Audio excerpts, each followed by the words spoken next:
नमस्कार। स्वागत है आपका UK care world YouTube channel पर। यहाँ हम आपके लिए फ्री ट्रेनिंग और एजुकेशनल वीडियो लेकर आते हैं जो खास तौर पर केयर वर्कर्स के लिए बनाए गए हैं। इस चैनल का उद्देश्य है आपको सही जानकारी, आसान तरीके और प्रैक्टिकल ट्रेनिंग देना, ताकि आप अपने काम को और बेहतर ढंग से कर सकें और जिन लोगों की आप देखभाल करते हैं उनकी जिंदगी को और सुरक्षित और आरामदायक बना सकें। तो हमारे साथ जुड़े रहिए और हर दिन कुछ नया सीखिए। नमस्कार सभी केयर वर्कर्स और सपोर्ट वर्कर्स का स्वागत है। आज हम एक बहुत ही ज़रूरी विषय पर बात करने वाले हैं, दवाओं के बारे में सही जानकारी और उनका सुरक्षित प्रबंधन। देखिए, आप जो काम करते हैं वो बहुत जिम्मेदारी का है और इस काम में दवाओं की सही समझ होना सबसे ज़रूरी चीज़ों में से एक है। तो चलिए आज इसे और अच्छे से समझते हैं। तो अगले कुछ मिनटों में हम क्या-क्या जानने वाले हैं? हम देखेंगे कि दवा देने के ज़रूरी नियम क्या हैं, बात करेंगे उन 6 सही नियमों की जो हमारी सेफ्टी चेकलिस्ट की तरह है, और हाँ, ये भी समझेंगे कि हर एक चीज़ का रिकॉर्ड रखना आखिर इतना ज़रूरी क्यों है। तो सबसे पहले आइए इसी सवाल से शुरू करते हैं कि दवाओं के मैनेजमेंट में आपकी भूमिका इतनी अहम क्यों है? आखिर ये इतना मायने क्यों रखता है? एक नेशनल पेशेंट सेफ्टी एजेंसी की रिपोर्ट से एक चौंकाने वाली बात सामने आई है। दवाओं से जुड़ी 70% से भी ज्यादा गंभीर घटनाएं सिर्फ डोज में, दवा देने के समय में या फिर देने के तरीके में हुई छोटी-छोटी गलतियों की वजह से होती हैं। और ये गलतियां आप जानते हैं बहुत आम हैं, जैसे डोज का गलत होना या ठीक से पता न चलना, 2 डोज के बीच सही टाइम गैप न रखना, दवा देने में देर हो जाना या कभी-कभी दवा देना ही छूट जाना। ये सब सुनने में छोटी बातें लगती हैं, है ना? लेकिन इनके नतीजे बहुत सीरियस हो सकते हैं।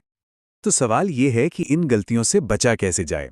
अच्छी बात यह है कि इसके लिए एक बहुत ही साफ-सुथरा सिस्टम बना हुआ है। हम इसे सेफ्टी के 3 लेवल भी कह सकते हैं। ये तीनों लेवल एक दूसरे पर टिके हैं। सबसे मजबूत बेस है रेगुलेशंस का। ये वो सरकारी कानून हैं जिन्हें सबको मानना है। इसके ऊपर आती हैं आपकी कंपनी या संस्था की एम्प्लॉयर पॉलिसीज, जो इन्हीं कानूनों के आधार पर बनती हैं। और सबसे ऊपर होता है हर एक व्यक्ति का अपना केयर प्लान, जो इन्हीं सारे नियमों को ध्यान में रखते हुए बनाया जाता है। चलिए बात करते हैं उस चीज की जो आपके रोज के काम में सबसे ज्यादा काम आने वाली है। ये आपकी गोल्डन चेकलिस्ट है। इसे कहते हैं दवा देने के 6 सही नियम। इसे बिल्कुल मन में बिठा लीजिए। हर बार जब भी आप दवा दें, ये 6 बातें जरूर चेक करें। पहला, सही व्यक्ति है, उनकी पहचान कंफर्म करें। दूसरा, सही दवा है, लेबल को मार चार्ट से मैच करें। तीसरा, सही डोज, जितनी बताई गई है उतनी ही है ना? चौथा, सही समय, पिछली डोज कब दी थी? पांचवा, सही तरीका, यानी दवा खिलानी है या लगानी है। और छठा, जो बहुत जरूरी है, मना करने का अधिकार। अगर कोई दवा लेने से मना करता है तो उनके इस अधिकार का सम्मान करें और उसे नोट करें। और एक बात हमेशा याद रखनी है, डॉक्टर यानी प्रिस्क्राइबर की इजाजत के बिना डोज में कोई भी बदलाव नहीं किया जा सकता, बिल्कुल भी नहीं। एक छोटा सा उदाहरण देखते हैं। मान लीजिए डॉक्टर ने 150 मिलीग्राम एस्पिरिन देने को कहा है और आपके हाथ में जो गोली है वो 75 मिलीग्राम की है, तो क्या करेंगे? बहुत सिंपल है। इसका मतलब है कि आपको 2 गोलियां देनी होंगी। हमेशा सही डोज के लिए हिसाब जरूर लगाएं। अच्छा, दवा देना तो हो गया, लेकिन कहानी यहीं खत्म नहीं होती।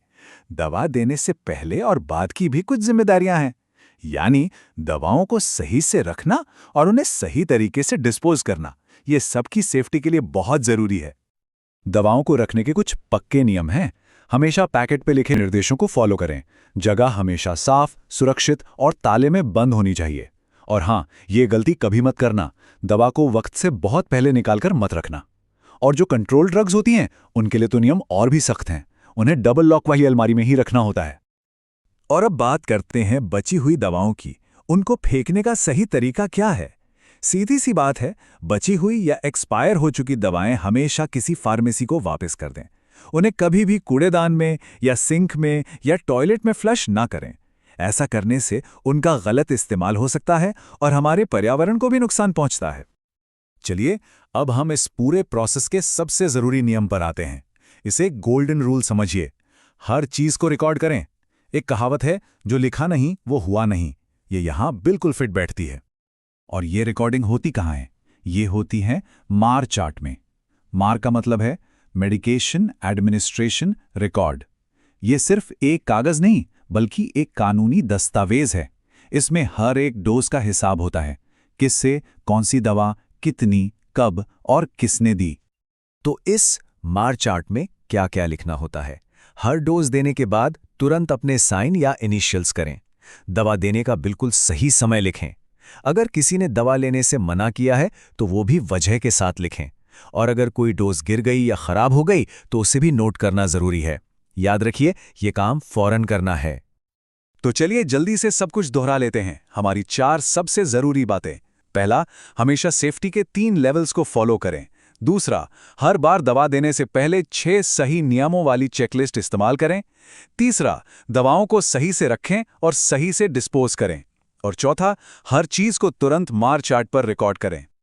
अब जाते जाते एक सवाल छोड़ रहा हूं जिस पर सोचिएगा जरूर। इन सब नियमों और सिद्धांतों को हम अपनी रोज की आदत में कैसे ढाल सकते हैं ताकि सेफ्टी हमारी पहली और सबसे बड़ी प्राथमिकता बन जाए हमेशा। आप सब जो इतनी मेहनत और लगन से ये जरूरी काम करते हैं, उसके लिए आपका दिल से बहुत बहुत धन्यवाद। यहाँ तक पूरी वीडियो देखने के लिए आपका धन्यवाद। कृपया चैनल को सब्सक्राइब कर लें और लाइक भी कर दें। धन्यवाद।